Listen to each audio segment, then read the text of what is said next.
Buenas tardes. La Academia Veterinaria Mexicana les da la más cordial bienvenida a nuestro seminario del 57º año académico, en la que el día de hoy, en el marco de la sesión de nuestro Departamento de Medicina Veterinaria, presentarán su trabajo para ingresar a esta academia la doctora Laura Romero Romero y el doctor Joaquín Arturo Quirós Mercado. Queremos agradecer la asistencia de nuestros distinguidos académicos y expresidentes, así como de nuestros invitados. Para comenzar esta sesión, me permito solicitar a la doctora María Elena Trujillo Ortega, presidenta de la Academia, nos dirija un mensaje para comenzar nuestro programa. Adelante, doctora. Gracias, doctor Gary. Muy buenas tardes a todas y a todos. Bienvenidos al segundo día de este seminario anual del año 57 académico de la Academia Veterinaria Mexicana. Es para mí un placer, por segundo día consecutivo, estar dentro de este seminario, pero ahora, a diferencia del día de ayer, que estuvimos con la parte de la zootecnia, con 2 ingresos de candidatos a esta academia, tenemos ahora el área de medicina, como lo adelanté precisamente ayer. El área de medicina tan importante en las investigaciones, en la docencia, en el servicio de diagnóstico que se tiene que estar dando en los animales. Para este día tenemos precisamente a 2 doctores para ingresar. Uno, muy claramente, lo tenemos en la parte científica y de diagnóstico, que sería a través del diagnóstico patológico, y el otro, precisamente, viendo la parte de los modelos experimentales en otra especie. Vamos a tratar con 2 especies animales, lo cual nos va a llevar de la mano para ver la medicina, en este caso, de pequeñas especies. Pero déjenme platicarles, para los que no estuvieron el día de ayer, en qué consiste realmente estas sesiones de ingreso dentro de la Academia Veterinaria Mexicana. La Academia Veterinaria Mexicana marca en sus estatutos que cada mayo de cada año se emite una convocatoria, y eso sucedió el 1 de mayo del año pasado, del 2020. Se emite una convocatoria para los interesados a ingresar, pero más que para ellos, para las personas que han reconocido el trabajo de sus pares y los invitan a participar. Eso quiere decir que los 2 doctores que vamos a tener el día de aquí, cuando menos 5 personas, 5 miembros de la academia, los invitaron y emitieron cartas de recomendación a la mesa directiva y a la asamblea para que estos ingresaran. Entre los requisitos que se tienen para ingresar a la academia en esta sesión, que se denomina solemne, se tienen que provengan de una universidad, de una facultad reconocida a nivel nacional o internacional, que sean con un currículum que acredite su participación en el área científica, docente o de difusión. Teniendo estos requisitos, las cartas de recomendación se presentan de manera informativa a la asamblea, la cual puede dar el visto bueno, en este caso, para que sean revisadas por un comité de investigación. Todo esto visto con el cuidado profesional que tienen los jefes de departamento, que serán los encargados en esta sesión de presentar la currícula de los 2 doctores que intentarán ingresar el día de hoy. Ya que se revisó el trabajo, el currículum, las cartas de recomendación y los motivos por cuál estarían participando dentro de la academia, este comité de admisión emite una recomendación favorable o desfavorable. En este caso fue favorable y regresa a la mesa de la asamblea, donde nuevamente se verifica el currículum y información que haya llegado a la academia para sustentar esta candidatura. En este caso, para la doctora Laura Romero y para el doctor Joaquín Quirós, la asamblea ratifica su ingreso, y esto sucedió en octubre del año pasado, para que desarrolle en extenso el trabajo que les van a presentar. En ese momento se recomienda a un académico que ustedes estarán viendo en este caso, al doctor Francisco Trigo y al doctor Siriaco Tista, dar la réplica, o sea, la revisión del tema, la pertinencia, para que éste sea tomado en cuenta y sea presentado el día de hoy. De esta forma, al finalizar cada una de las ponencias, ingresará de manera formal a la academia. Esta es la forma de estar dentro de nuestra academia. De manera virtual, estas ceremonias se están haciendo con el gusto de que nos estén acompañando personas de nuestro país y de diferentes países en el ingreso de personas tan importantes que son para nosotros como los dos candidatos a ingresar el día de hoy. Nuevamente, les agradezco su presencia. A los jefes de departamento que nos están ayudando en este momento, la doctora María Marri y Susi, gracias por ayudarnos en el proyecto. Gracias y bienvenidos.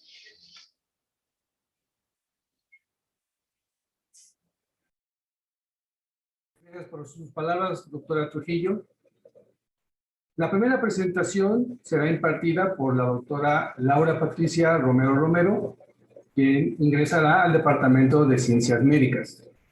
Es por esto que invitó a la jefa del departamento, a la doctora Susana Mendoza, quien realice la lectura de la semblanza curricular de la doctora Romero. Adelante, doctora Mendoza.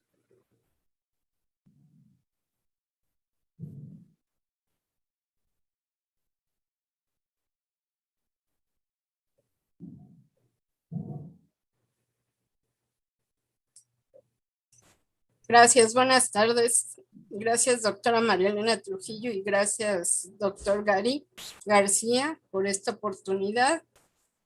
Bueno, como jefa de Departamento de Ciencias Médicas, tenemos en este departamento varias áreas en las que se encuentran parasitología, microbiología, que engloba bacteriología, inmunología, micología, virología.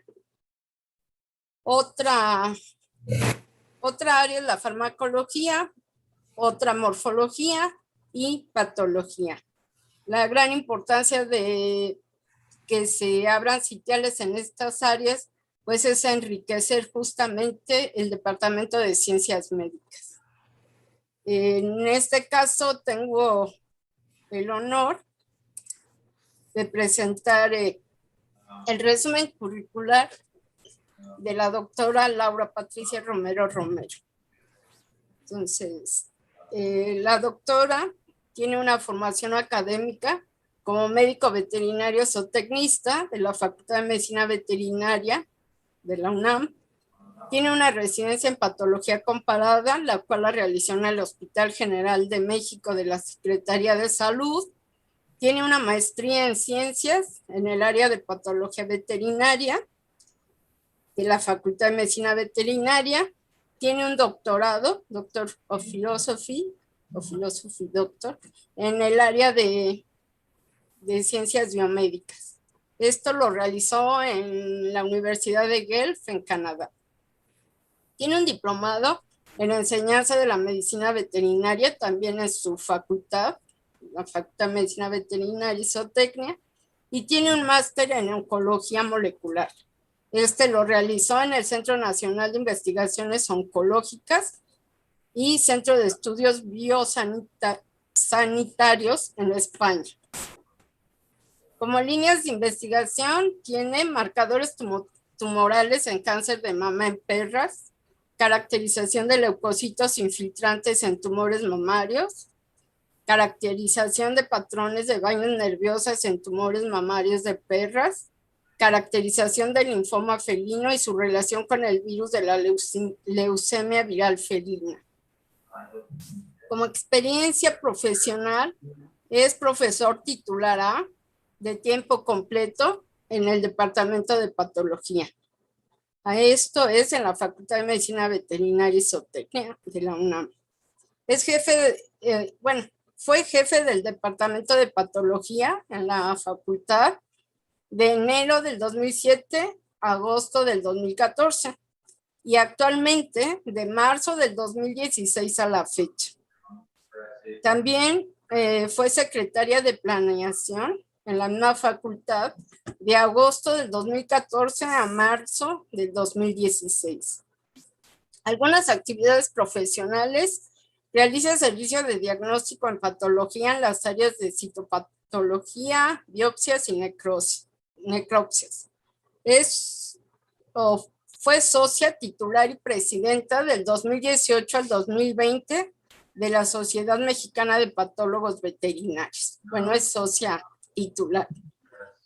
Socia fundadora y presidenta del 2016 al 2019 de la Asociación Mexicana de Oncología Veterinaria. Miembro del Comité de Certificación en el área de Patología Veterinaria del Consejo Nacional de Certificación de la Medicina Veterinaria y Zootecnia, CONCERVET, de agosto 2016 a la fecha. Tiene una serie de publicaciones selectas revisadas por pares y que han sido publicadas en revistas indexadas, lo cual pues refleja fuertemente el área de investigación que tiene la doctora. Tiene algunos libros y capítulos de libros, en la cual ha sido coordinadora de edición y coautora de capítulo de Patología Sistémica Veterinaria en la 6ª edición de la Facultad de Medicina Veterinaria en el 2015. Coordinadora de edición y autora de capítulo en Métodos de Matanza y Eutanasia en los Animales, primera edición, Facultad de Medicina Veterinaria 2016. También tiene un capítulo en la Patología General Veterinaria de la 6ª edición en la misma facultad, bueno, editada en la facultad en 2016. Las investigaciones que lleva en curso son la caracterización de patrones de vainas nerviosas en tumores mamarios de perras, caracterización de leucocitos infiltrantes en tumores mamarios, caracterización del linfoma felino y su relación con el virus de la leucemia viral felina, como ya se había mencionado. En formación de recursos humanos, tiene alumnos de licenciatura, alumnos de posgrado, y entre otras muchas cosas. Si no, nos llevaríamos más tiempo. Y pues es un honor, doctora. Muchas felicidades y gracias. Gracias, doctora Susana, por la introducción del currículum de la doctora. Antes de ceder la palabra a la doctora Romero, me permito recordarles que por ser una sesión de carácter solemne, no se recibirán preguntas de la audiencia. Sin más preámbulo, le cedo la palabra a la doctora, quien nos presentará el tema tumores mamarios caninos espontáneos como modelo de cáncer de mama en mujeres. Adelante, doctora.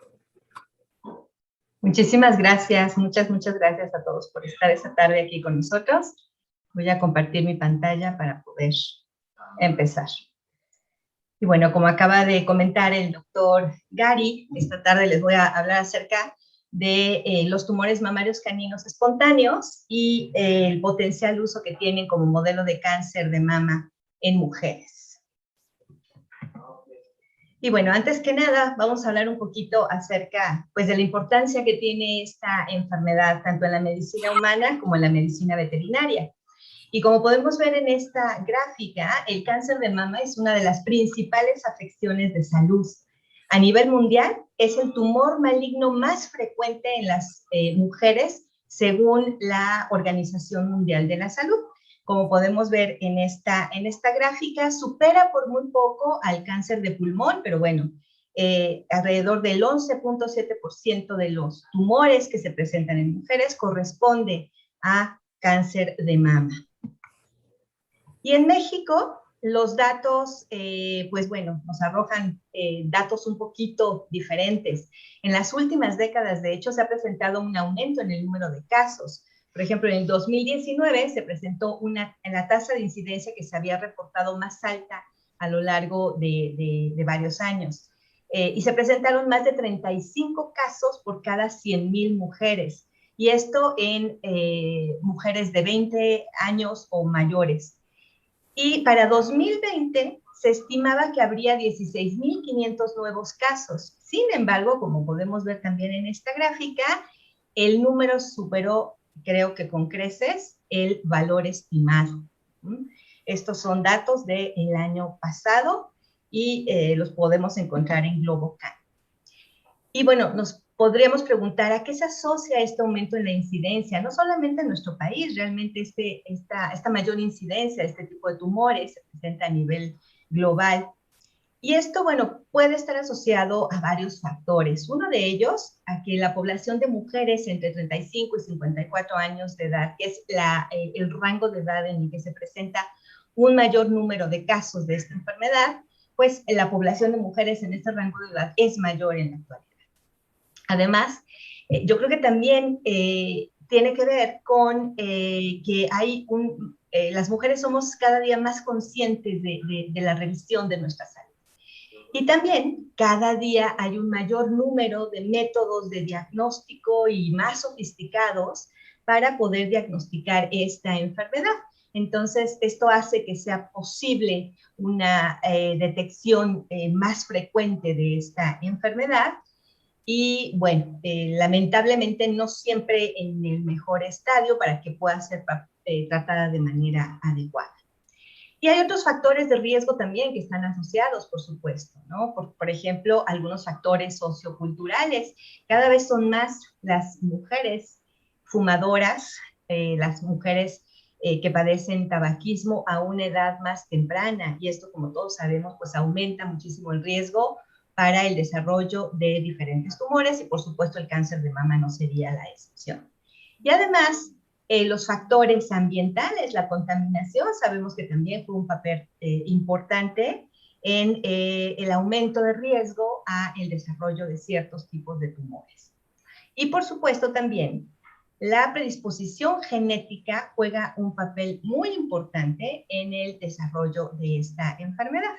Se conocen ya actualmente una gran cantidad de genes que pueden estar mutados. Se han detectado ya también las mutaciones que pueden estar asociadas al desarrollo de estos tumores. Por ejemplo, en el caso del gen BRCA1 y BRCA2.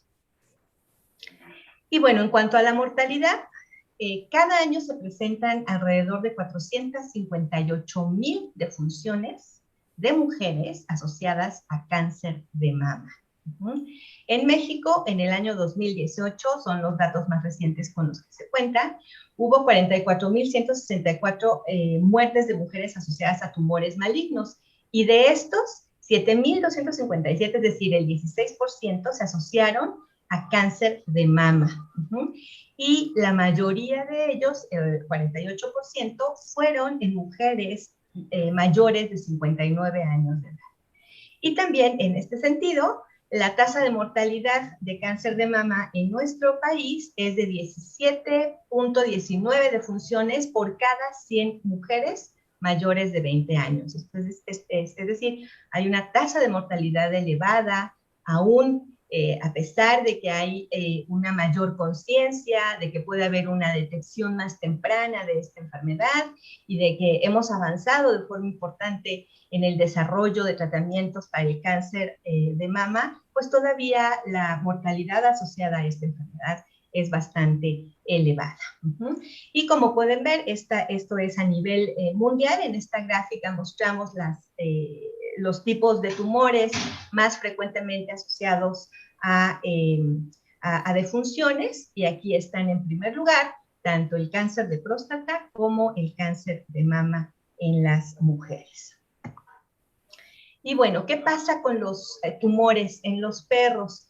Lamentablemente es difícil tener datos reales porque no hay censos prácticamente en ningún país de la población canina. Sin embargo, bueno, tenemos que ser conscientes de que los estudios epidemiológicos son de gran importancia porque nos permiten recabar información que más adelante va a ser de gran utilidad para poder desarrollar proyectos experimentales, para el desarrollo de diferentes estudios asociados con esta enfermedad. Entonces, bueno, si bien la verdadera incidencia o prevalencia de esta enfermedad en animales de compañía es muy difícil realmente de calcular, se han hecho encuestas en diversos países, por ejemplo, en Estados Unidos, en una encuesta que se hizo en hospitales y en consultorios, llegaron a la conclusión de que el 45% de los perros que viven 10 años o más mueren de cáncer. Esto es, casi la mitad de los perros adultos mayores mueren por una enfermedad oncológica. Y bueno, se estima también que la tasa anual estimada de incidencia de tumores en perros es de 282 por 100,000 perros. Estos datos son de 2008, una década antes, esta cifra estaba muy por debajo, se calculaba que era alrededor de 190 por cada 100,000 perros. Y también algo que se ha observado, y esto seguramente tiene muchísimo que ver con la consanguinidad, es que la incidencia es 2 veces mayor en perros de razas puras comparado con perros mestizos. Y bueno, otros datos que se tienen también acerca de este tumor es que es el tumor mamario es la forma más común de cáncer en perras enteras. Y esto es importante de resaltar, porque en muchos países en donde la castración temprana es una práctica común, la incidencia de estos tumores de cáncer en las perritas disminuye de forma dramática. Investigadores de Estados Unidos, de Europa, que ven la incidencia de cáncer de mama que tenemos en nuestras pacientes, verdaderamente se dan de espaldas, porque en sus países normalmente la incidencia es muchísimo menor y se asocia justamente a esta práctica de castración temprana que normalmente existe en estos países. Entonces, estos tumores representan el 50% de todas las neoplasias que afectan a estas perritas. Y además, por lo menos la mitad de ellos se considera que son malignos. Esto va a variar muchísimo de un estudio a otro. El rango va de entre 40 a un 70% en que los tumores de glándula mamaria son malignos. Y bueno, como acaba de mencionar, también se ha descrito una mayor susceptibilidad, no solamente en perritas de razas puras, sino también las perras de talla pequeña son más afectadas por estos tumores, perritas como los poodle, maltés, chihuahua, cocker, entre otras. Esto no descarta, ¿no?, que perritas de talla mayor también puedan ser afectadas por esta enfermedad. Sí, ¿Sí? ¿Perdón? En cuanto a la edad, el rango de edad también es bastante amplio. En los estudios se reportan que la edad es entre los 4 y los 15 años. Sin embargo, la mayor frecuencia está entre los 9 y los 11 años de edad, aproximadamente, según dicen los diversos estudios. ¿Y qué hay en México? Bueno, si la situación es complicada en otros países, pues aquí es aún más complicado realmente hacer estudios epidemiológicos porque desconocemos absolutamente el número de perros con el que contamos en el país, y sabemos también que muchos de ellos son perros en condición de calle, ¿no? Pero bueno, en el Departamento de Patología hicimos un estudio retrospectivo que abarcó del año 2002 al año 2012 para ver más o menos la frecuencia de estos tumores, por lo menos en este laboratorio de referencia, que es el Laboratorio de Patología de la Facultad de Medicina Veterinaria y Zootecnia de la UNAM. Y bueno, finalmente nos quedamos en este rango que fue de 11 años con un número de casos de 1,917 tumores de mama en perritas. Y la frecuencia anual que observamos fue de 16.8. Aquí también nos llamó algo muchísimo la atención, que de hecho es algo que también refieren en los hospitales de referencia de patología por ejemplo, del Hospital General de México, del Hospital de Oncología del siglo XXI, en que en los años más recientes quizá no ha aumentado tanto la casuística de estos tumores, pero lo que sí han observado es que cada vez es mayor la frecuencia de tumores malignos. Aquí podemos ver en los primeros años del estudio, hasta el 2008, eran más frecuentes los tumores benignos y posteriormente empezaron a ser más comunes los tumores malignos de glándula mamaria. O sea que finalmente tuvimos también una incidencia relativa de estas lesiones con base en su comportamiento biológico de más o menos la mitad, ¿no? Aquí vemos a los tumores malignos con un 47.5% y los benignos con un 47.8%. Entonces, la relación es bastante cercana.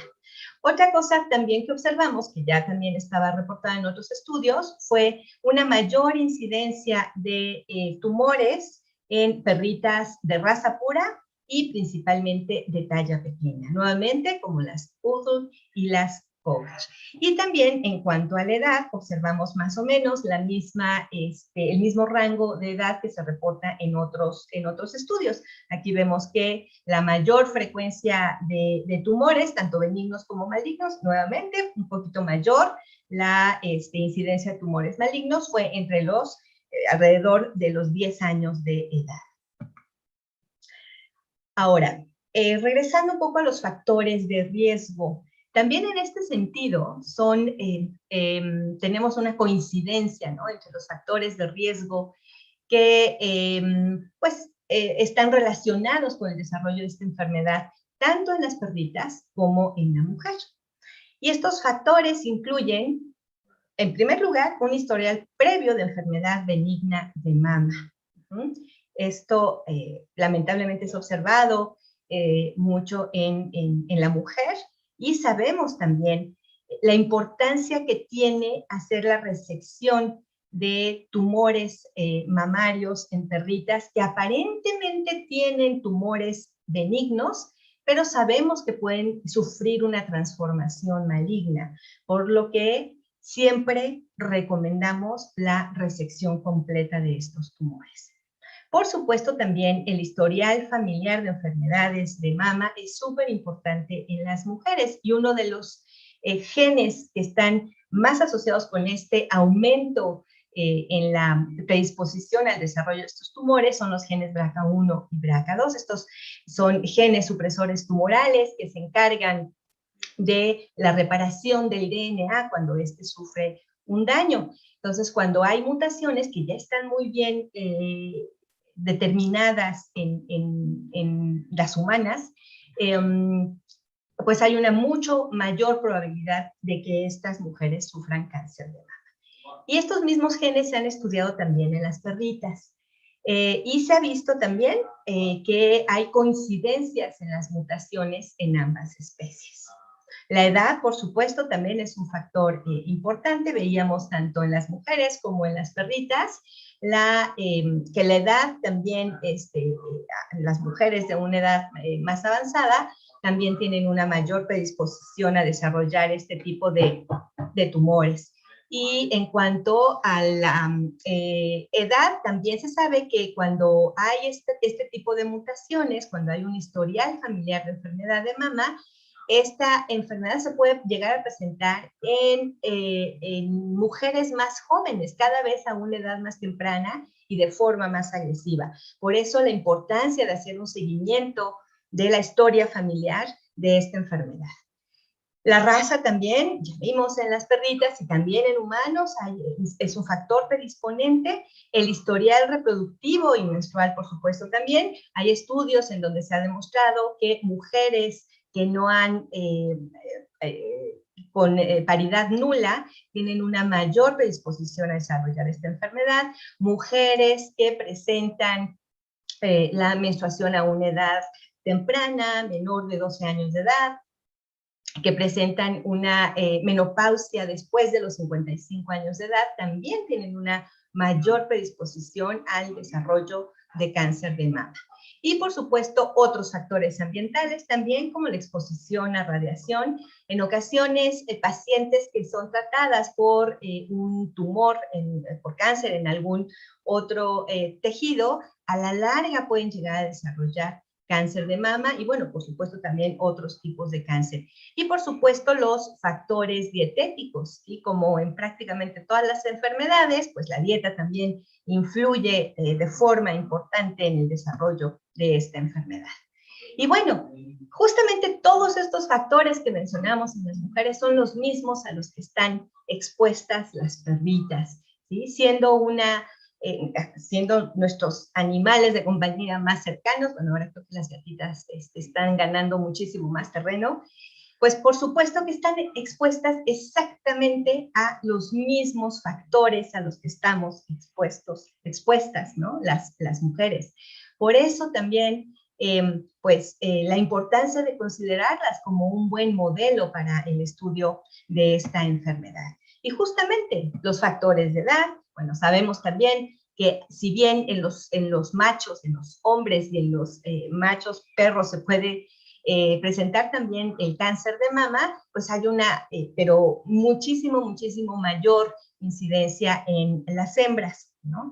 La edad, por supuesto, ya habíamos comentado, ¿sí? La raza, mucho más común en razas puras, de talla pequeña.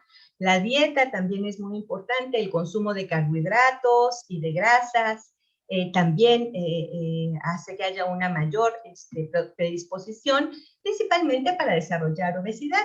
Y recordemos que la obesidad juega un papel importante. Los individuos obesos tienen un estado inflamatorio continuo, y ahora sabemos que la inflamación juega un papel muy importante en prácticamente todas las fases del desarrollo de cáncer. Entonces también va a jugar un papel muy importante. Y la exposición a hormonas. En las perritas justamente que no han sido castradas de forma temprana, pues muchas veces se utilizan hormonas con el fin de prevenir el celo, de interrumpir la gestación o bien de tratar cuadros de pseudogestación. Y esto, por supuesto, que también va a aumentar la probabilidad de que estas perritas desarrollen cáncer de mama. Ahora, hay otros factores que también compartimos en ambas especies. Por ejemplo, el tamaño de los tumores. En ambas especies se sabe que entre mayor es el tamaño del tumor detectado, mayor es la probabilidad de que ese tumor sea maligno, y la tasa de sobrevida de esas pacientes disminuye de forma importante. En este estudio que hicimos también en el Departamento de Patología de la Facultad de Veterinaria, vimos que las perritas con tumores mayores a 6 centímetros de diámetro, ¿sí? Aquí lo podemos ver en esta gráfica de Kaplan-Meier, que la sobrevida es muchísimo menor a las perritas que presentan tumores más pequeños. Y en esta otra estamos viendo simplemente la diferencia en esta sobrevida en cuanto a los tumores benignos y a los tumores malignos. Aquí es bastante evidente, ¿no?, que la sobrevida en las perritas con tumores malignos es muchísimo menor.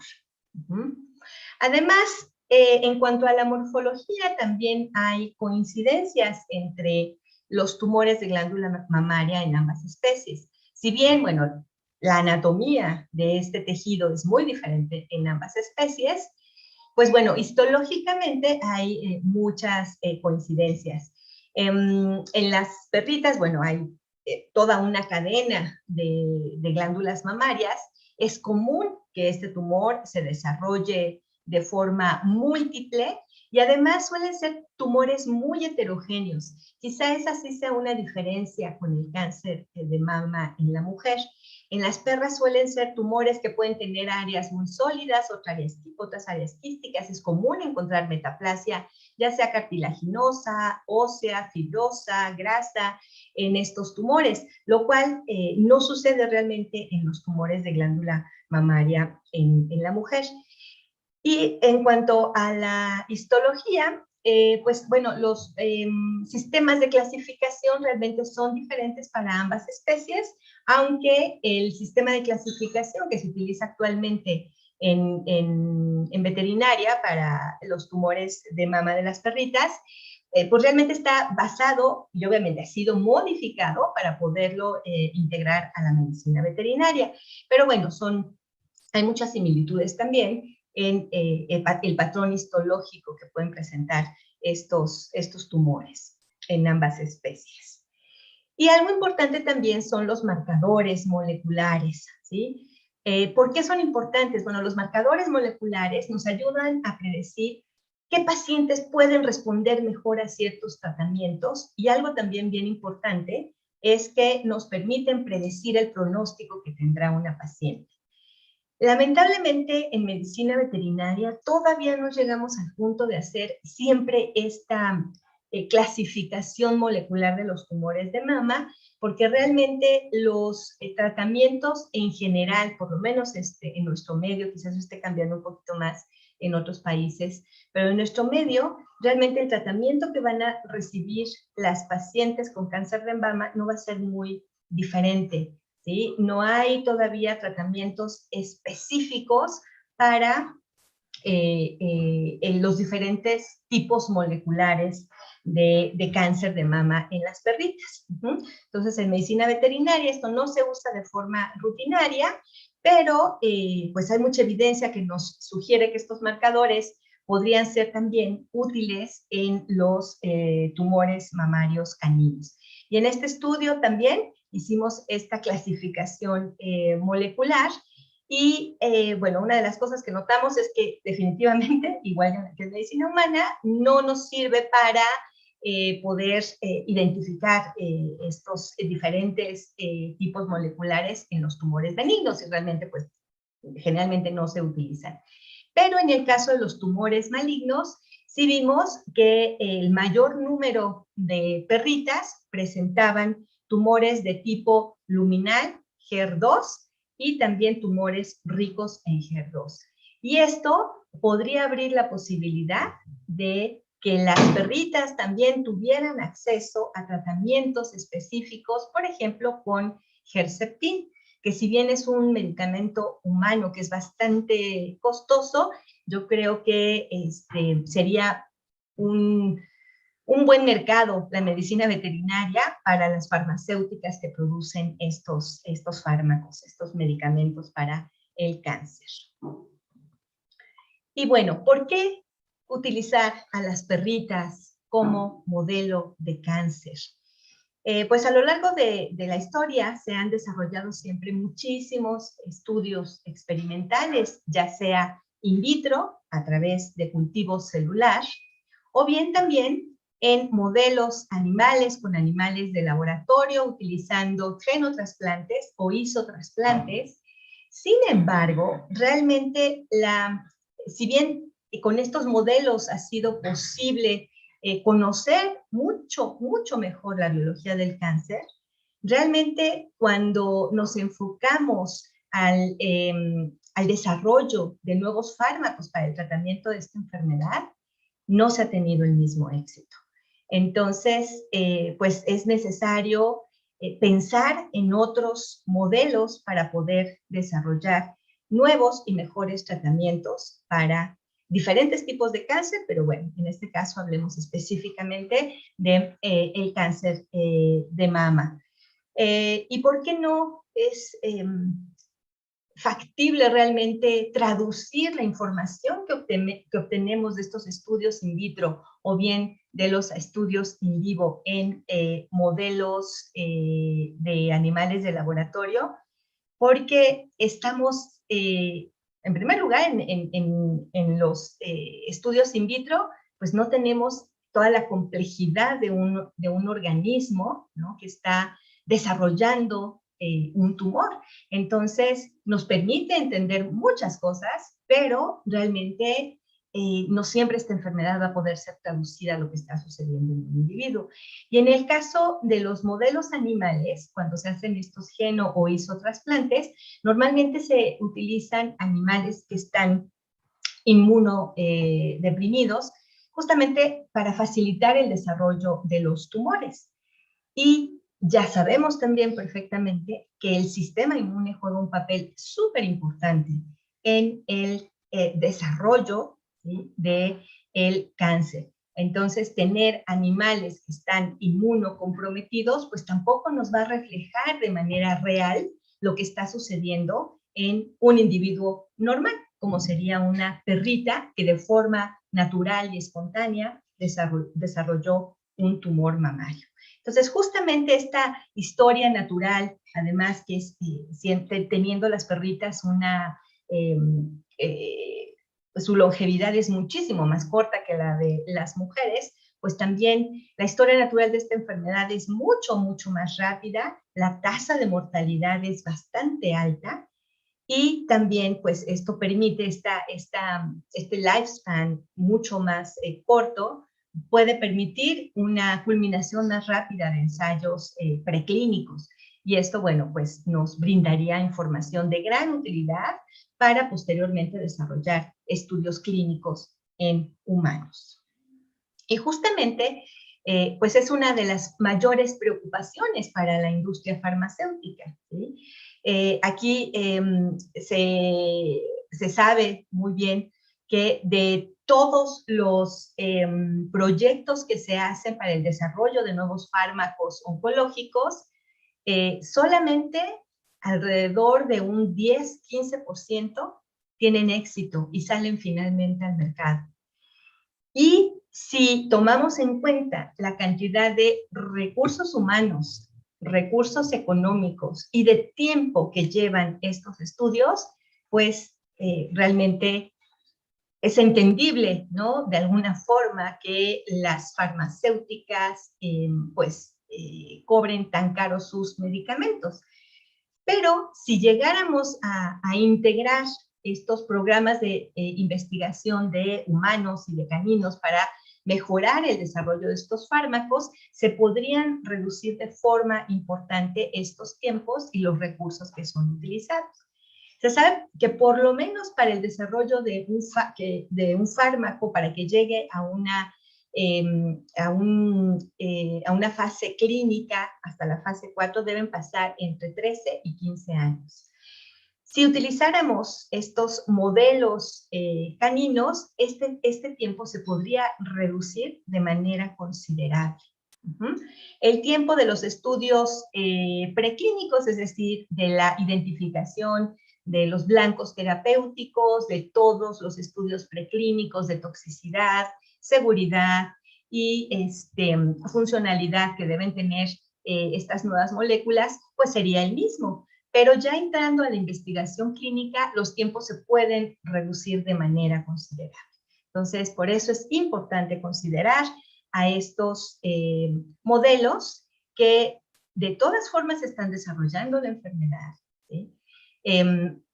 Como un muy buen modelo para el estudio de esta enfermedad y el desarrollo de nuevos fármacos. Y esto también, finalmente, nos permitiría reducir el número de animales de laboratorio que utilizamos, que a veces no somos muy conscientes, ¿sí? De del mal uso que estamos frecuentemente dando a los animales de laboratorio.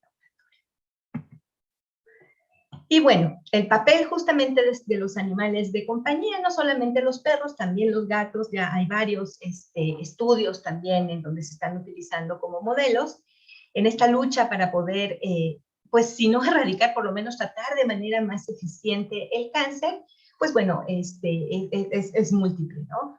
Pueden actuar como centinelas ambientales, ya vimos que están expuestos exactamente a los mismos factores que estamos expuestos los humanos. También nos permitiría obtener más conocimiento sobre la biología tumoral, pero de forma natural, ¿sí? Y también la participación en ensayos terapéuticos, que al final podría, como acabamos de ver, acortar estos tiempos y facilitar los ensayos clínicos en humanos. Y bueno, esta necesidad de modelos animales más apropiados en investigación del cáncer, pues ha llevado en los últimos 20 años, esto no es tan actual, a considerar a las mascotas que desarrollan tumores espontáneos como un recurso muy valioso, pero que hasta la fecha no ha sido lo suficientemente utilizado.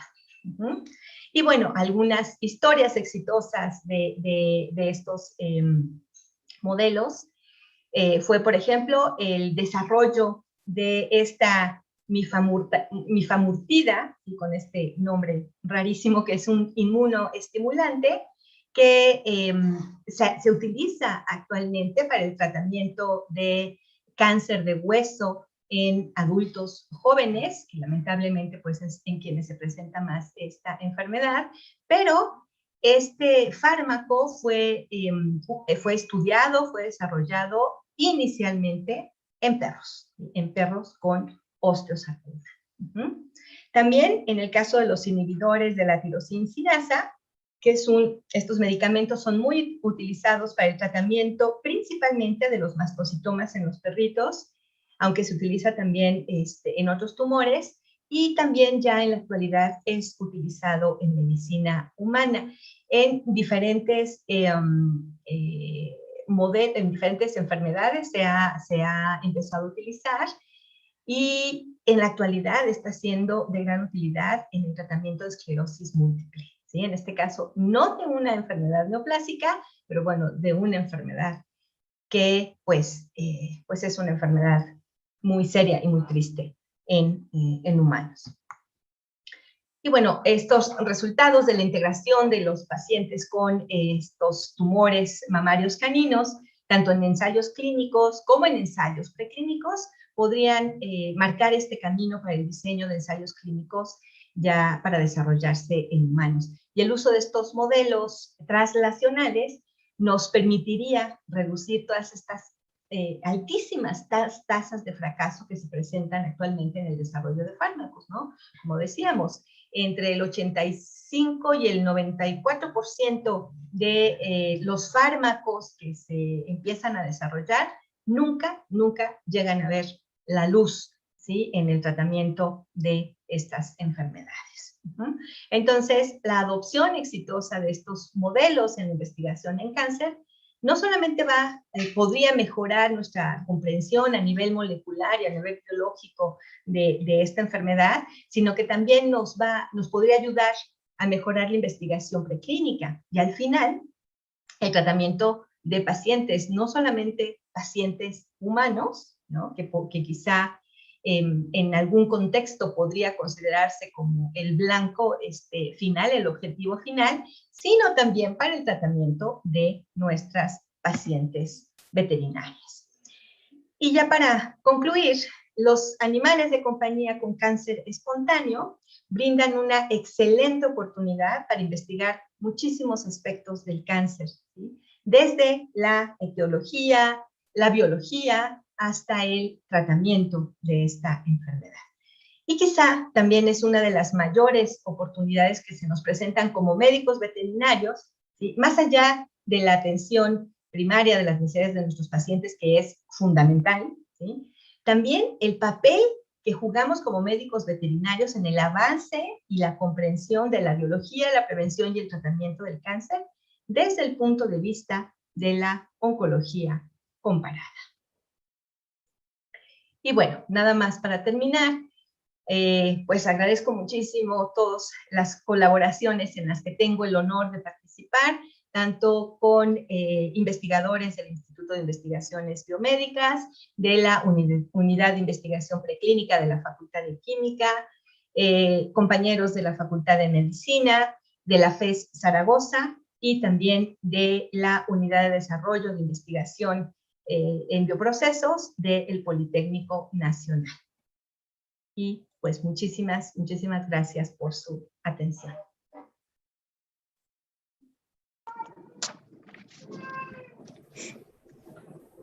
Cállate.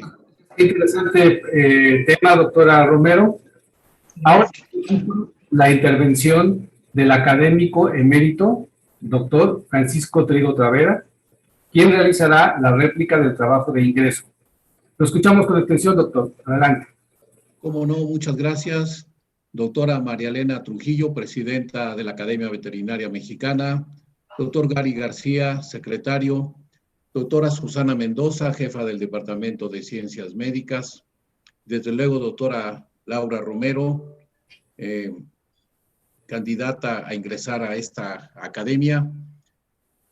Un gran gusto y agradezco el haber sido invitado para hacer los comentarios sobre el trabajo que nos han presentado, el cual pues nos narra la historia de vida de los intereses de investigación de la doctora Romero, quien además pues ha sido patóloga de campo integral. Además, como escuchamos en su currículum, ha dirigido y sigue dirigiendo el Departamento de Patología de nuestra Facultad de Medicina Veterinaria en la UNAM, pues que implica supervisar labores de docencia, de investigación, servicio, ya que al tener posgrados en el área de patología, pues implica que requerimos de una casuística para que nuestros alumnos se puedan formar de manera integral. Bien, nos ha narrado la doctora en su trabajo de ingreso varios de los trabajos que ha hecho exhaustivos en su área particular de interés, que es las neoplasias y en particular las de glándula mamaria, como el estudio retrospectivo de 11 años, que es una cantidad importante de información que nos ha reunido aquí. También estudios histopatológicos completos que nos ha narrado. Y bueno, en su trabajo puntualmente nos enfatiza de inicio lo que todos conocemos de alguna manera u otra, pero lo documenta muy bien con números, la importancia que tiene el cáncer de glándula mamaria en mujeres en el mundo y cómo incrementa su presencia año con año. Buena parte pudiera ser a mejores métodos diagnósticos, mayor concientización de la población de hacerse estudios iniciales, pero los números van en incremento. Y curiosamente también este esquema se refleja en la población canina del mundo y también México no está exento de estos incrementos, del incremento de incidencia de neoplasias de glándula mamaria en las perras. Nos mostró datos que ilustran esta cuestión. De ahí profundizó en los factores de riesgo, muy importantes, de una revisión amplia. En ese sentido, nos sensibiliza a las mutaciones de los genes BRCA1 y 2 de forma importante, tanto en mujeres como en perras, donde el modelo espontáneo natural tiene similitudes. Nos hace énfasis en los casos de obesidad, la terapia de estrógenos propicia y está bien documentado la presencia de estas neoplasias. En las perras señala algunas razas con una mayor predisposición a sufrir este tipo de neoplasia y buena parte relacionado a la consanguinidad, donde sabemos que se concentran algunos de estos genes o mutaciones indeseables. También la neoplasia de glándula mamaria en mujeres y en perras tiene una curva similar de ascenso. Nos comenta la doctora que si bien en perras tiene un rango de 4 a 15 años, pues realmente es entre los 10 y los 11 cuando tiene una mayor incidencia. Otro de los estudios interesantes de la doctora Romero es la relación del tamaño de la neoplasia cuando se hace el diagnóstico inicial sobre la expectativa de sobrevida. Ya vimos a mayor tamaño, un peor pronóstico en este sentido. También nos comentó la importancia, todavía no ampliamente utilizada, si de manera escasa o experimental, de detectar los marcadores moleculares, ya que hay unos muy bien estudiados en medicina humana, pero que fácilmente pudieran ser adaptados y extrapolados a medicina veterinaria. Nos enfatiza la doctora las grandes ventajas de usar el modelo de cáncer mamario en perras como un modelo muy fiel de lo que ocurre en mujeres. Nos dice por un lado que si bien están los estudios in vitro o los estudios donde se inyectan células neoplásicas en animales de laboratorio o donde se administran sustancias carcinogénicas para inducir neoplasia, pues no reflejan realmente lo que ocurre en una situación espontánea normal, mientras que el modelo de perras es igual que en mujeres, un modelo espontáneo natural que ocurre con bastante frecuencia y de ahí pues se pudieran utilizar gran cantidad de perras para tratar nuevas terapias, desde luego siguiendo todos los mecanismos de una práctica ética, desde luego, pero es un modelo muy interesante de tener una buena cantidad de pacientes donde se pudieran tratar nuevas terapias con un modelo muy similar de ocurrencia espontánea igual. También nos comentaba que el ambiente cada vez más contaminado en el que vivimos, con gran cantidad de factores exógenos con potencial carcinogénico, pues las perras sin proponérselo funcionan como centinelas ambientales. Ahí nos están detectando precisamente lo que ocurre, y más en ciertas zonas de población donde están junto a fábricas contaminantes, etcétera, pues las perras están viviendo en el mismo ambiente que sus dueños, y está precisamente este modelo de centinela de forma importante.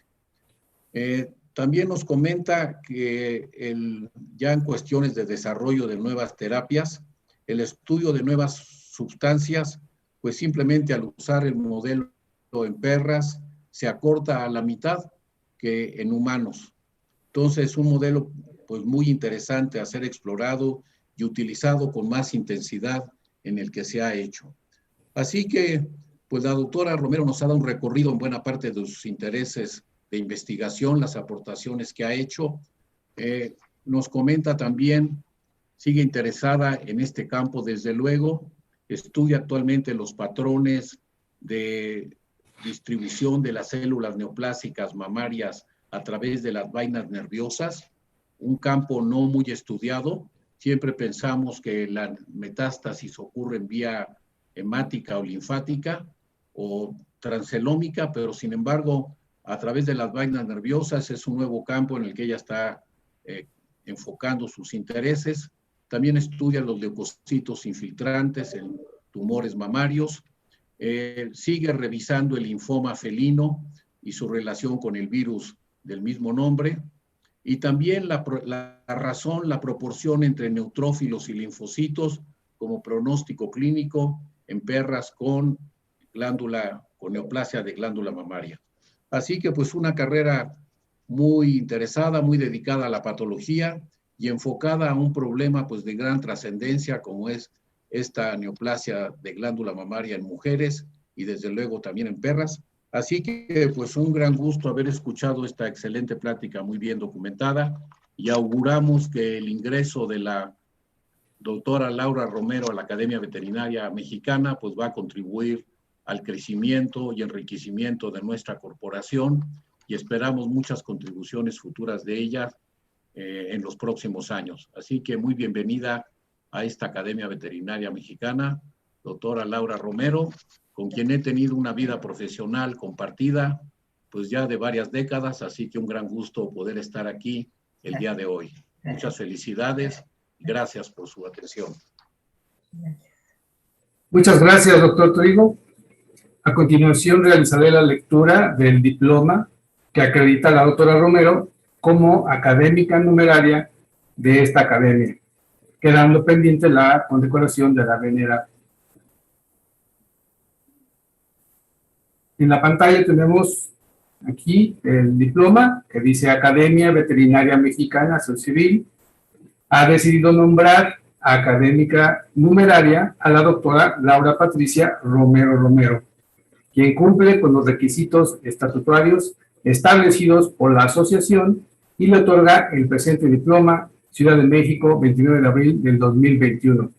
Muchas felicidades, doctora. Bienvenida a la academia y esperamos sus aportaciones a la organización. Muchas gracias.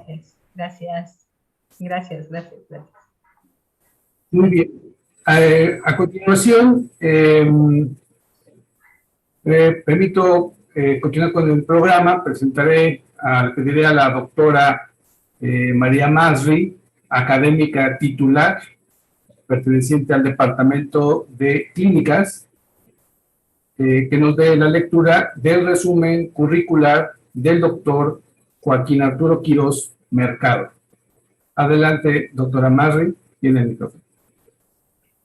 Hola, muy buenas tardes. Tengo el honor de participar en el Departamento de Clínicas de la Academia Mexicana Veterinaria, en la cual incluye la Clínica de Grandes Especies y de Pequeñas Especies, así como el Departamento de Cirugía.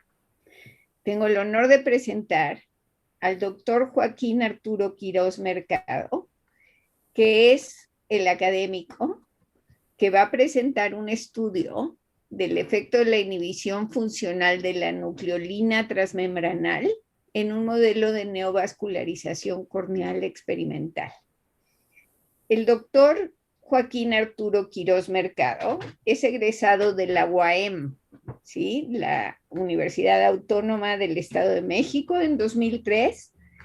Tiene el título homologado en el Ministerio de Ciencia de España y su tesis fue detección de la actividad de las metaloproteinasas en la película lacrimal precorneal de perros sanos.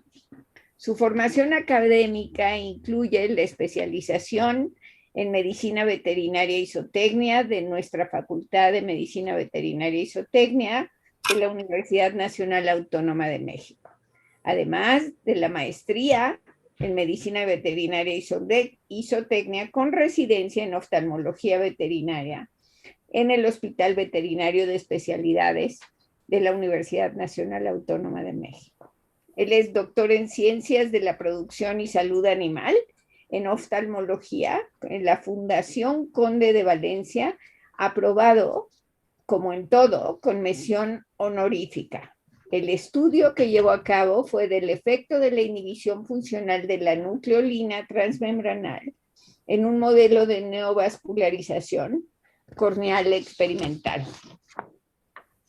En los cursos de posgrado de la Facultad de Medicina Veterinaria los llevó a cabo un diplomado de oftalmología veterinaria en la Universidad Complutense de Madrid. También un curso básico de veterinaria y de oftalmología comparativa, que fue en la Universidad Estatal de Carolina del Norte. También el curso de posgrado de oftalmología veterinaria de la Facultad de la Universidad Autónoma de Barcelona. Ha tenido distinciones profesionales como candidato a investigador nacional, propuesto en diciembre del 2020, Es certificado por Conservet en el área de perros y gatos desde 2007 a la fecha. Su actividad docente universitaria va desde técnico académico titular hasta profesor asociado C de tiempo completo y responsable del consultorio de oftalmología como instructor clínico de alumnos de diferentes programas de licenciatura y posgrado del Hospital Veterinario de Especialidades. Es profesor de la asignatura de oftalmología e instructor clínico dentro del programa de especialidad y cirugía de perros y gatos. Es tutor del programa de plan de estudios combinado en medicina de la Facultad de Medicina de la UNAM. Ha tenido múltiples publicaciones, desde publicaciones en revistas indizadas hasta manuales de Ahora a Titularme, proyectos PAPIME. Él ha tenido una vanguardia importante en las alteraciones oculares relacionadas con el virus de leucemia viral equina, así como uveitis como manifestación de enfermedad sistémica en perros y gatos. Especialistas de pequeñas especies han sido beneficiados de todas sus publicaciones. Entre ellas, lo más importante es la nucleolina como potencial blanco terapéutico de neovascularización aberrante, que lo ha publicado en diferentes tipos de revistas indizadas. Son modelos de angiogénesis, neoplasia en perros, citología de la lágrima, así como casos clínicos asociados con aspergilosis. También es reconocido por el Grupo de Fauna Silvestre, ya que ha representado una ayuda importante para los casos clínicos que se le remiten. La nucleolina en modelos murinos, así como modelos de uveitis, el efecto de membranas amnióticas en enfermedades oculares, entre otras. Es importante su trabajo, ya que tiene una presentación de todo su trabajo científico en Chile, Colombia, España, México, lo que lo hace un candidato excepcional en oftalmología para nuestra academia. La formación de alumnos es importante porque es tutor de alumnos de servicio social, empieza a tutorar a doctores, maestría, trabajo profesional y múltiples alumnos de especialidad, así como de servicio social. Es cotutor de un proyecto de investigación de la médico pasante de servicio social, en donde tienen el título de expresión de la nucleolina durante la neovascularización corneal en un modelo experimental murino, en el cual ha estado con la supervisión adecuada. Tesinas, alumnos de servicio social, etcétera, un formador de recursos humanos, que es lo que necesitamos en esta academia. Muchas gracias. Muchas gracias, doctora Marri, por su apoyo. Les recuerdo que al ser una sesión de carácter solemne, no se permiten preguntas del público. Estimado doctor Quirós, le pedimos que comience con la presentación de su trabajo de ingreso titulado Estudio del efecto de la inhibición funcional de la nucleolina transmembranal en un modelo de neovascularización corneal experimental. Adelante, doctor.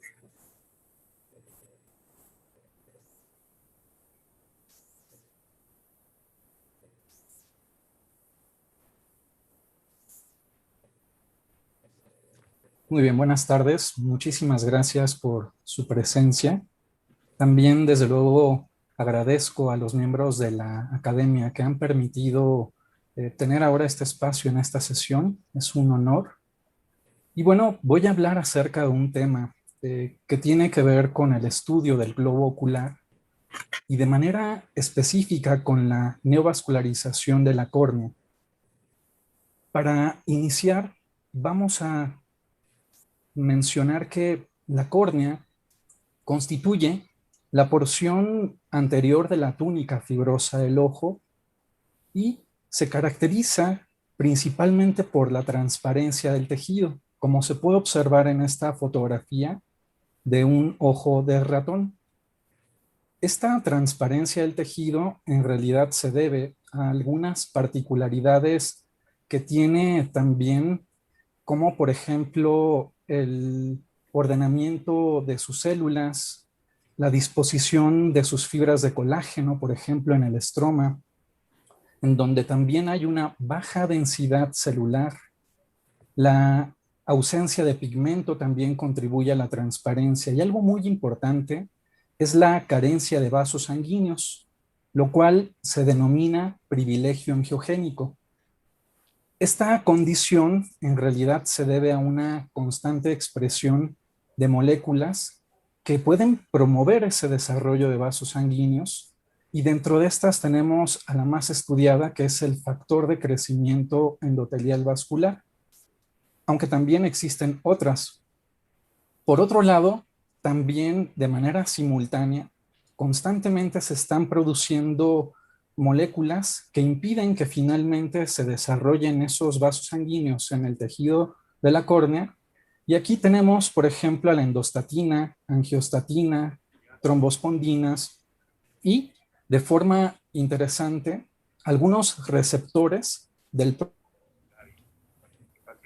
Gracias a todos los ponentes del día, el doctor Santiago. De crecimiento endotelial vascular. Parece que en este sentido estos receptores impiden ese desarrollo de la angiogénesis. Por ejemplo, cuando se rompe esta homeostasia en la expresión de moléculas proangiogénicas y antiangiogénicas, es cuando se puede llegar a observar este aspecto clínico que cambia las características del tejido normal, contribuyendo a una opacidad o pérdida de la transparencia. Y esto también conlleva el que haya alteraciones en la agudeza visual. De manera también, como un dato adicional e interesante, podemos ver que la única especie de mamífero en el que se ha descrito en la córnea la presencia de vasos sanguíneos por ejemplo, desde el nacimiento, es en el manatí de Florida. Y algunos estudios que se han hecho han reportado que, por ejemplo, en esta especie, en el tejido de la córnea, no se expresa un receptor del propio factor de crecimiento endotelial vascular, que es el receptor soluble 1. Y esto entonces da pie a considerar que probablemente este factor angiogénico, el VEGF, pues tiene posibilidades de estar libre y generar ese estímulo de angiogénesis. Estos vasos sanguíneos también en la córnea del manatí incluso se han descrito a través de técnicas de reconstrucción de imágenes. Pero, ¿qué ocurre con los vasos sanguíneos? ¿De dónde se producen cuando se encuentran invadiendo la córnea? En realidad, existe un plexo pericorneal que se encuentra en la región del limbo esclerocorneal y justo a partir de estos vasos sanguíneos, sobre todo en el plexo o anillo superficial, es en donde a través de estímulos, como puede ser, por ejemplo, la inflamación, procesos infecciosos, condiciones de hipoxia o incluso también el desarrollo de neoplasias, estos vasos van a ir invadiendo la córnea en diferentes extensiones, siempre siguiendo un patrón o un gradiente de moléculas proangiogénicas.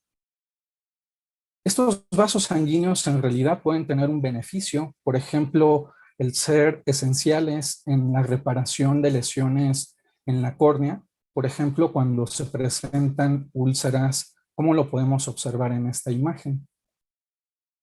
Sin embargo, también la angiogénesis puede presentarse como parte esencial del desarrollo de enfermedades como la queratitis superficial crónica en perros.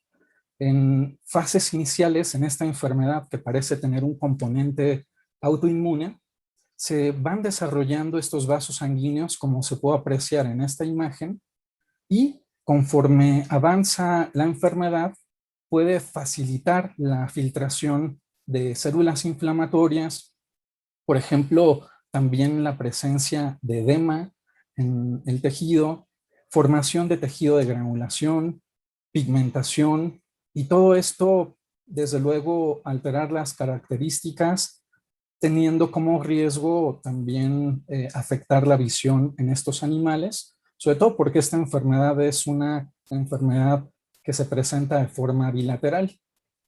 También una adversidad con el desarrollo de vasos sanguíneos es que el tejido en la córnea pierde una característica muy importante y muy particular de este tejido, que es el inmunoprivilegio. Se sabe que la presencia de vasos sanguíneos en el tejido corneal puede también generar un porcentaje mayor, más incluso del 90%, de riesgos de rechazo cuando se realizan queratoplastias o también trasplantes de córnea. Y en estas dos últimas condiciones que acabo de mencionar, es que se busca impedir este desarrollo de vasos sanguíneos principalmente a través de diferentes estrategias terapéuticas. Por ejemplo, aquí tenemos una lista de diferentes tratamientos que pueden ayudar a evitar esta formación de vasos sanguíneos. Y tenemos, por ejemplo, el uso de antiinflamatorios de tipo esteroide, no esteroide, fármacos como la ciclosporina, antagonistas de receptores de interleucinas. Por ejemplo, también muy recientemente se han utilizado algunos inhibidores del factor de crecimiento endotelial vascular, como por ejemplo algunos anticuerpos específicos. Otros métodos que también tenemos, por ejemplo, son la fotocoagulación con láser, la diatermia con aguja fina, y al final todos estos tratamientos pueden tener limitaciones o también el riesgo de ejercer efectos secundarios. Y es ahí donde continúa constantemente el estudio de nuevas alternativas de tratamiento para evitar este desarrollo de vasos sanguíneos en la córnea. Y de forma particular, una proteína que se ha asociado a la angiogénesis, sobre todo de tejidos no oculares, es la nucleolina. Esta proteína en realidad es una proteína constitutiva que se encuentra dentro del núcleo de las células. El nombre deriva de que se encuentra principalmente localizada en el nucleolo. Sin embargo, también se ha visto que esta proteína puede movilizarse o translocarse desde el núcleo de la célula hacia la superficie o, en este caso, relacionada con la membrana celular. Aquí, en la superficie de la célula, puede actuar como un receptor de algunos ligandos que incluso pueden estar relacionados con la angiogénesis, por ejemplo, la endostatina o también el factor de crecimiento endotelial vascular. Y se sabe que justamente en esta localización, cerca de la membrana o en asociación con la membrana, puede regular la proliferación, diferenciación y adhesión celular. Está entonces descrito que esta proteína, justamente cuando se localiza en la superficie, puede participar también en procesos de angiogénesis. Incluso hay antecedentes de que esta proteína puede ser utilizada como un marcador de vasos sanguíneos que se forman en condiciones de enfermedad. Por ejemplo, aquí tenemos en este cuadro, en estos dos cuadros de arriba, un tejido que está evaluado a través de técnicas de inmunofluorescencia, en donde se utilizan anticuerpos, por un lado, para poder marcar los vasos sanguíneos con un anticuerpo específicamente contra CD31, un marcador de células endoteliales que se puede observar en color verde.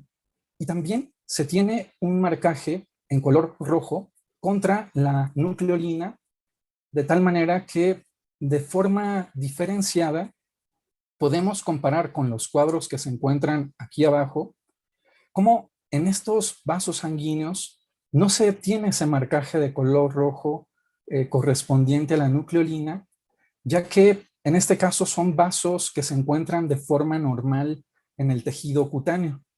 Entonces, por ahí es interesante también resaltar que esta nucleolina parece estar asociada a esos vasos sanguíneos aberrantes en condiciones de enfermedad.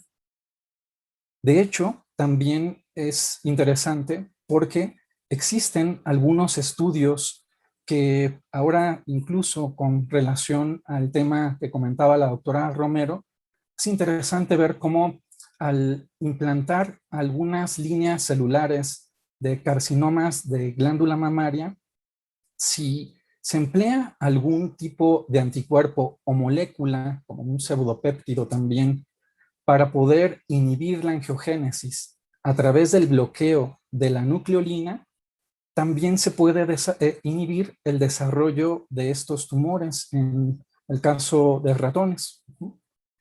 Entonces, por ahí es también un dato interesante que llama la atención. Hay otros puntos que son también importantes mencionar, como por ejemplo el decir que la nucleolina se incrementa en la superficie de las células, es decir, en la membrana celular, cuando en un medio de cultivo de células endoteliales se agrega el factor de crecimiento endotelial vascular, es decir, parece que también este factor puede ser importante para que se llegue a dar esta movilización de la proteína hacia la superficie de la célula. Incluso también hay antecedentes que indican que el bloqueo de la nucleolina de superficie inhibe la migración de células endoteliales y con ello evita también la formación de estructuras tubulocapilares, es decir, de esas estructuras semejantes a vasos sanguíneos.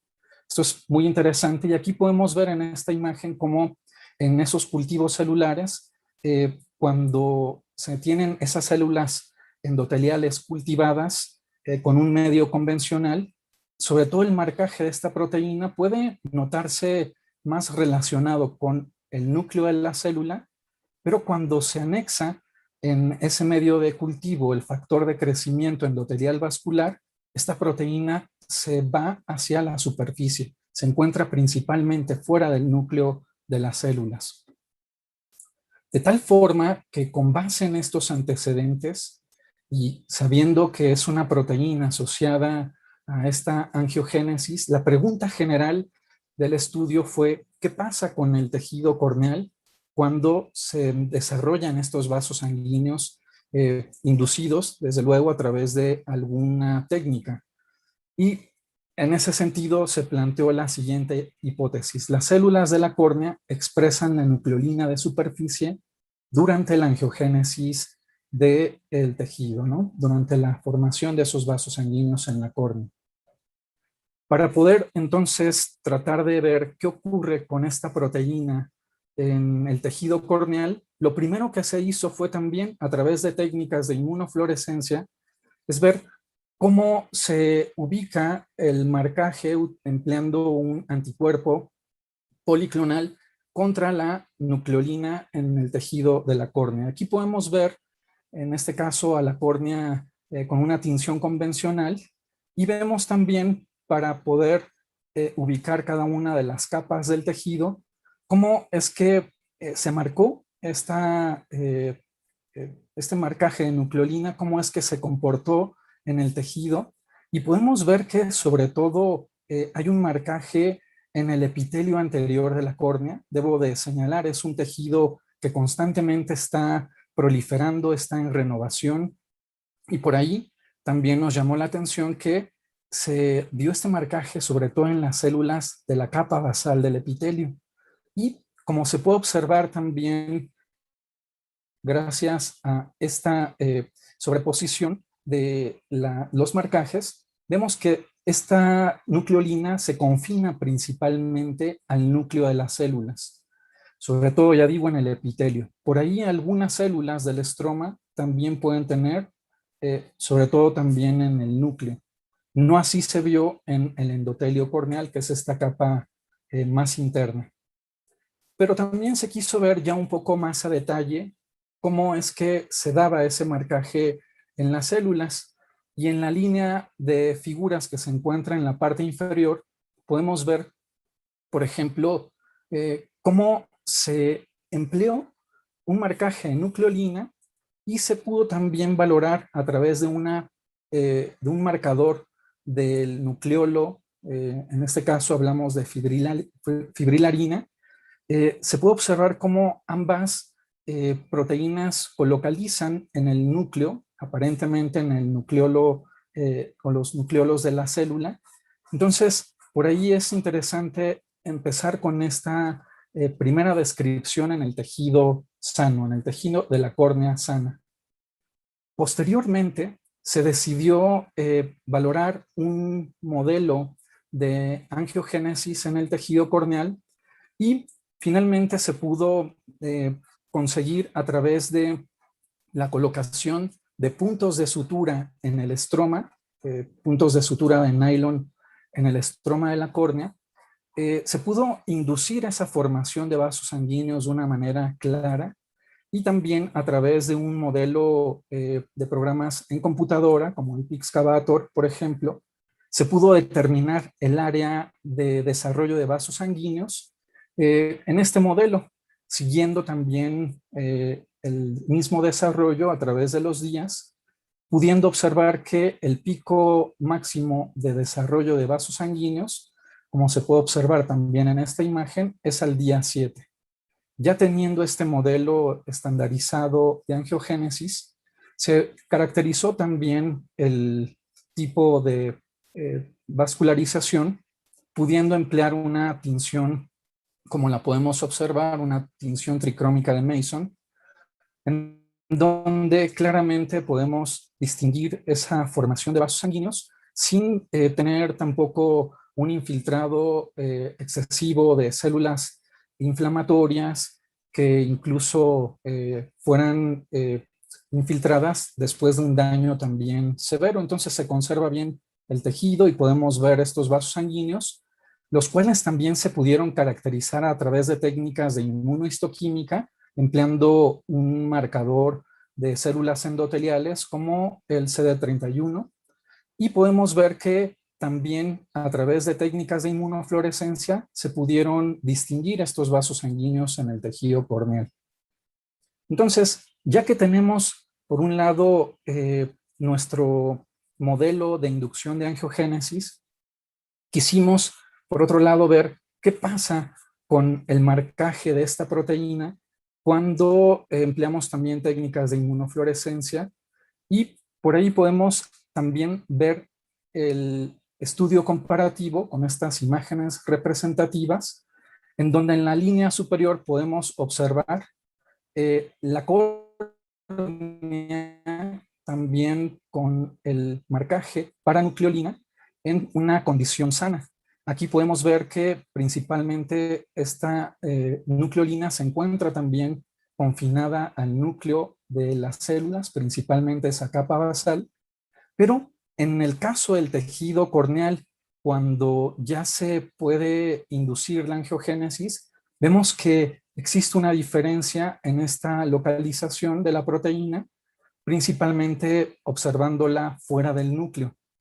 Y este dato pues nos llamaba mucho la atención porque además incluso podíamos ver algunas células infiltrando el estroma que por ahí pues también mostraban el mismo patrón de marcaje contra la nucleolina. De tal manera que a partir de esto también se intentó valorar si esta nucleolina se encontraba relacionada con la membrana celular de estas células en el tejido corneal. Y entonces, para ello se utilizó un marcador de superficie de células como la isolectina B4 y quisimos ver si por ahí existía algún patrón de colocalización cuando también marcábamos con nucleolina. Y se puede observar aquí este marcaje de nucleolina con ese patrón también en el tejido corneal que fue tratado para inducir angiogénesis, como hay áreas de colocalización en el caso de nucleolina y también de isolectina, lo cual pues nos da también la posibilidad de reconocer esa movilización o translocación de la proteína hacia la superficie celular. De hecho, aquí pueden observar un vaso sanguíneo en el tejido, específicamente en el estroma de la córnea. Una vez que teníamos este hallazgo, también quisimos valorar si esta movilización de la proteína podía tener algún tipo de relación con la presencia del factor de crecimiento endotelial vascular. Y de forma también estratégica se buscó ver qué pasaba cuando se inducía la angiogénesis en las córneas empleando los puntos de sutura.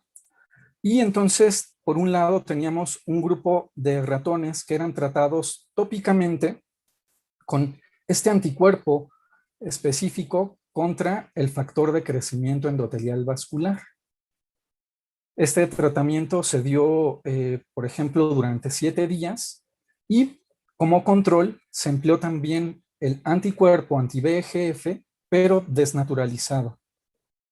Pudimos ver entonces cómo cuando se trataron los ojos de los ratones con el anticuerpo anti-VEGF, la presencia de vasos sanguíneos era menor que en el caso de los ojos de los ratones control. Entonces vemos de forma significativa cómo se redujo la angiogénesis con el tratamiento contra el VEGF.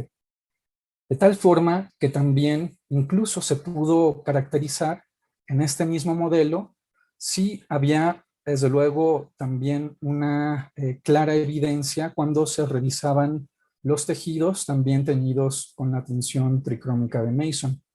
Aquí podemos observar cómo el uso del anticuerpo anti-VEGF reduce de manera marcada la presencia de vasos sanguíneos en el tejido cuando se compara con los controles.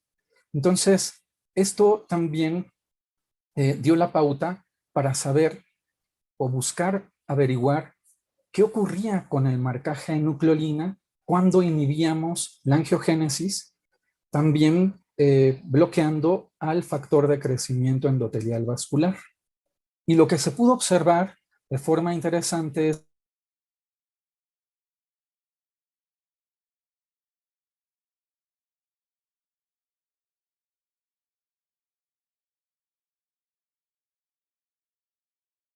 cuando se trata el tejido con el anti-B-excitación de la nucleolina, como lo veíamos en las córneas sin tratamiento, solo con la inducción de angiogénesis.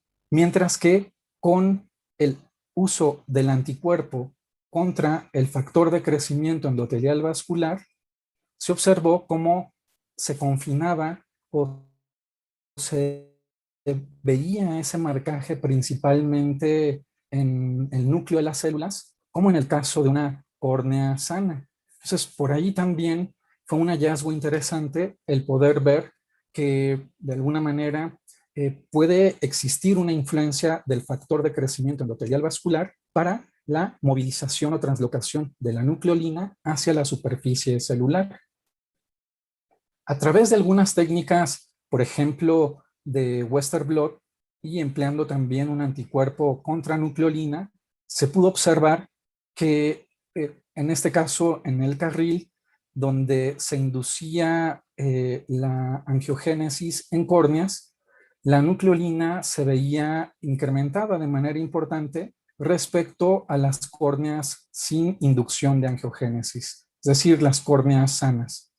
Y aquí podemos ver sobre todo el marcaje correspondiente a 100 o 110 kilodaltons que corresponde a esta proteína. Entonces, además, parece que esta proteína en el tejido se incrementa, lo cual, desde luego, pues ya llama la atención pensando en ver si puede ser un blanco terapéutico también para inhibir la angiogénesis en el caso de la córnea.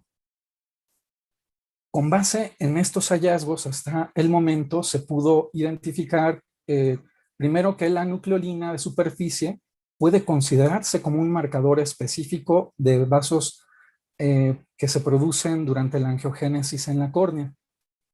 También la presencia de la nucleolina de superficie puede en un momento dado tener una función dentro del desarrollo de estos vasos sanguíneos en el tejido corneal. La inhibición de la nucleolina de superficie celular en córneas con inducción de angiogénesis y tratadas con bevacizumab podría indicar que la translocación de esta nucleolina desde el núcleo hacia la membrana podría ser dependiente del factor de crecimiento endotelial vascular. Y finalmente, el incremento de la expresión de nucleolina en el tejido, en general en la córnea, cuando está desarrollando vasos sanguíneos, podría relacionarse también con procesos de proliferación celular, sobre todo, pues, incluso en otras capas del propio tejido, como lo veíamos en el epitelio anterior de la córnea. A partir de esto, entonces, se busca también ver si esta proteína puede ser un blanco terapéutico para inhibir la angiogénesis en esas condiciones de enfermedad, como ya lo veíamos hace un momento. Y para ello, en el caso de, digamos, estudios que se han realizado para inhibir la angiogénesis bloqueando a esta proteína en otros tejidos no oculares, se han utilizado anticuerpos, se han empleado también aptámeros, que son, por ejemplo, secuencias de oligonucleótidos que tienen una alta afinidad a una proteína diana para que esta proteína no pueda cumplir determinadas funciones o unirse a receptores, pueda de alguna manera cambiar un poco su estructura. También se han empleado, por ejemplo, algunos pseudopéptidos para inhibir la angiogénesis en algunos tejidos en condiciones de enfermedad. Y bueno, pues este estudio ha dado la pauta también para poder valorar qué ocurre en la córnea cuando se busca utilizar un aptámero contra nucleolina, cuando en córneas de ratón se induce también la angiogénesis. Y este es un estudio que el propio grupo de investigación, a partir de los estudios que se desarrollaron y que les acabo de presentar, continuaron desarrollando. Aquí se pueden observar cómo en una córnea, digamos, normal o control, vemos también en el caso de una córnea a la cual se le induce la formación de vasos sanguíneos, en este caso con micropellets de factor de crecimiento endotelial vascular. Estas córneas también fueron tratadas para promover el desarrollo de vasos sanguíneos, pero en este caso se emplearon moléculas que pueden inhibir la nucleolina. Por ejemplo, en esta imagen vemos que se emplea el aptámero AS1411, en donde, gracias a su aplicación tópica también, se pudo inhibir el desarrollo de vasos sanguíneos, como se puede observar también en esta gráfica. Aquí estamos viendo justo en estas dos barras cómo este tratamiento de forma tópica contra la nucleolina, es decir, empleando un aptámero, inhibió el desarrollo de vasos sanguíneos en este modelo de angiogénesis in vivo. Lo relevante es que también a partir de esto se han hecho algunas evaluaciones de la presencia de nucleolina en la membrana celular, pero en tejidos de córneas de humanos. Y es un patrón muy semejante a lo que veíamos en los modelos experimentales de ratón, y en ese sentido también es que puede ser un sustento para poder en algún momento dado iniciar estas fases experimentales de tratamientos para inhibir la angiogénesis a través de pues el uso, por ejemplo, de un aptámero o, como ya decía, algunas otras moléculas como pseudopéptidos, anticuerpos específicos contra nucleolina de superficie, también podrían ser de interés para bloquear e inhibir la angiogénesis. Ya incluso también estudios que han continuado han mostrado, por ejemplo, la presencia de la nucleolina cuando se emplea un anticuerpo conjugado con oro y se evalúa a través de técnicas de microscopía electrónica. En este caso son células humanas del estroma del limbo, lo cual pues también va dando esa pauta para en determinado momento contemplar si puede ser una forma de tratar la angiogénesis al bloquear a esta molécula. Son datos interesantes que se están todavía desarrollando, incluso en otros procesos de angiogénesis en otras partes del globo ocular. Pensemos, por ejemplo, en enfermedades como la retinopatía diabética proliferativa. Así de amplio puede ser también en un momento dado el uso, si es que llega a funcionar este tipo de alternativa terapéutica. Pues con esto terminaría, no sin antes agradecer desde luego al grupo de investigación del área de biología celular y tisular del Instituto de Oftalmología Fundación Conde de Valenciana, encabezados por el doctor Jonathan Garfias.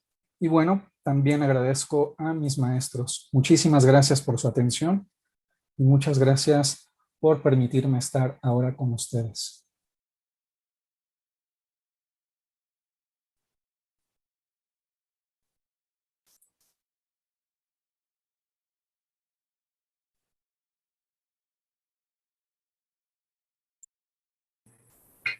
Muchas gracias, doctor, por su excelente presentación y muy interesante trabajo de investigación.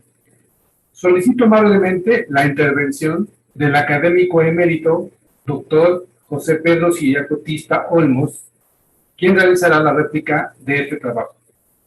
Adelante, doctor.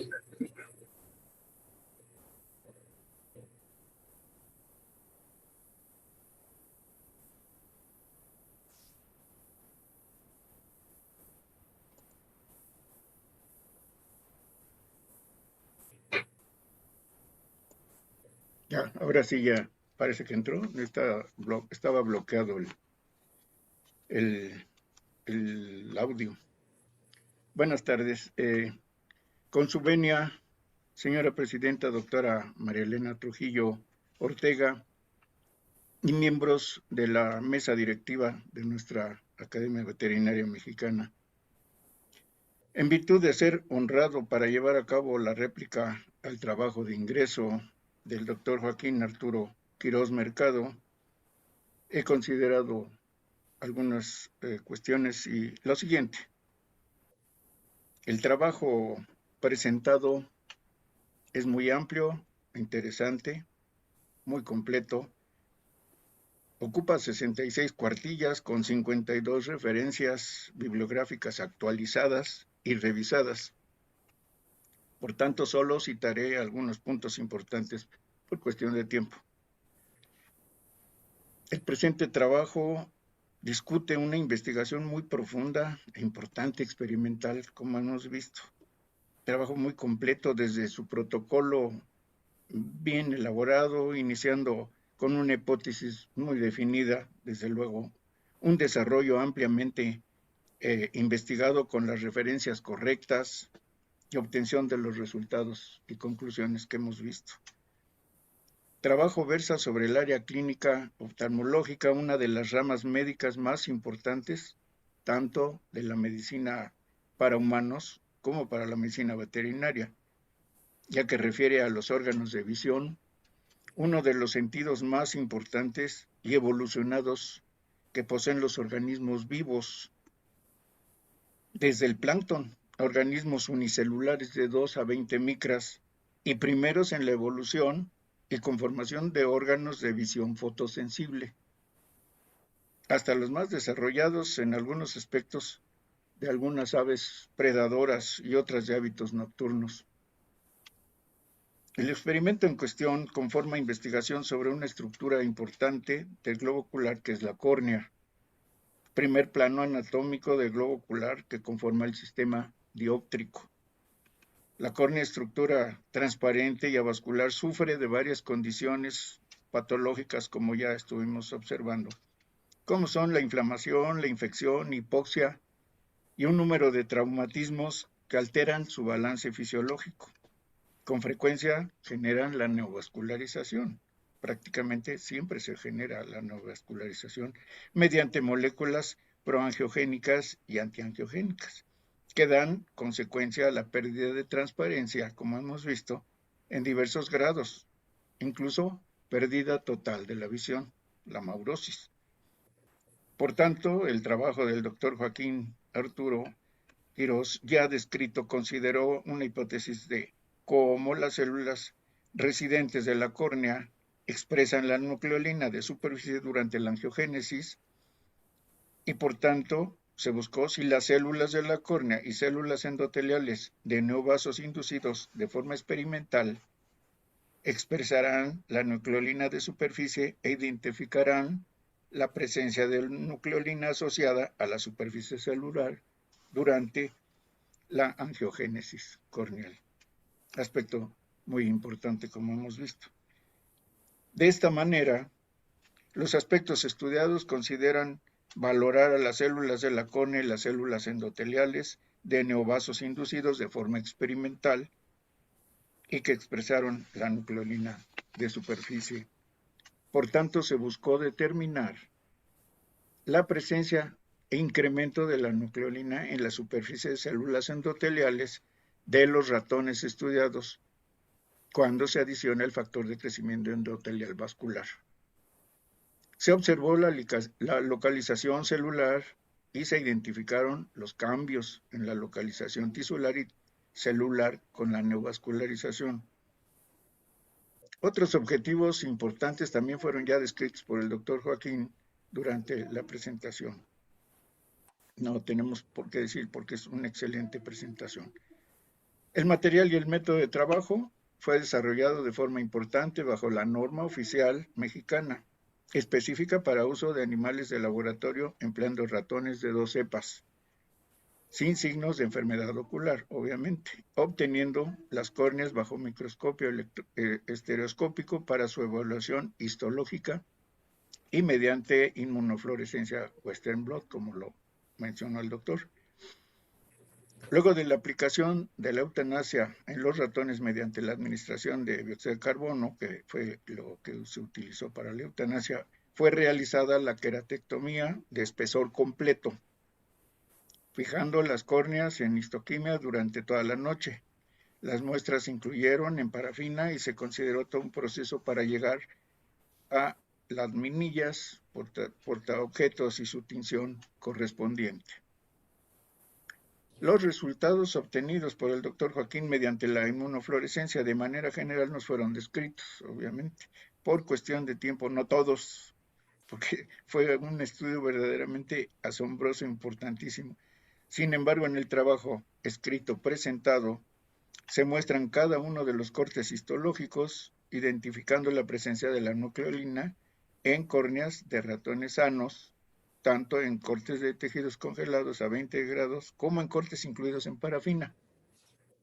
En ellos no se observaron diferencias en el marcaje de la nucleolina entre las dos cepas de ratones, lo que revela que ambas cepas son adecuadas para el desarrollo de investigaciones relacionadas con esta proteína en tejido corneal sano.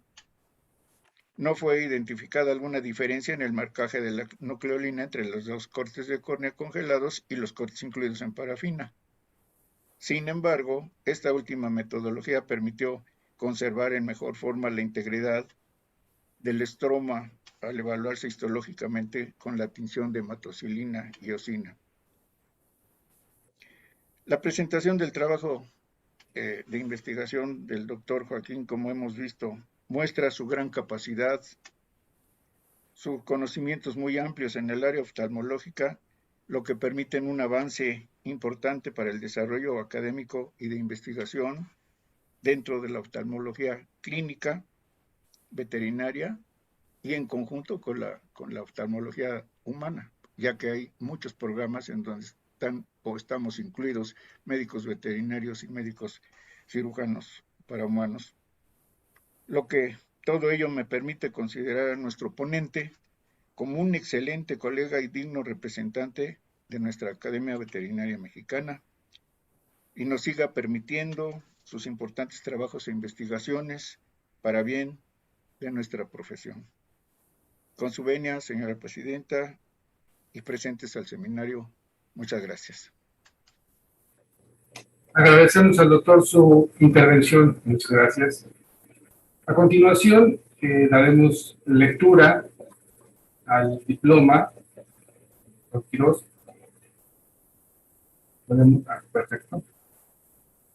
La Academia Veterinaria Mexicana, Asociación Civil, ha decidido nombrar académico numerario al doctor Joaquín Arturo Quirós Mercado, quien cumple con los requisitos estatutarios establecidos por la asociación y le otorga el presente diploma Ciudad de México, 29 de abril del 2021.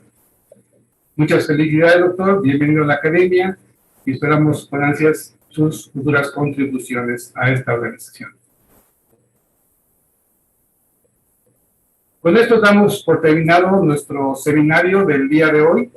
Los esperamos mañana en la sesión correspondiente del Departamento de Fauna Silvestre y el Departamento de Medicina Preventiva y Salud Pública.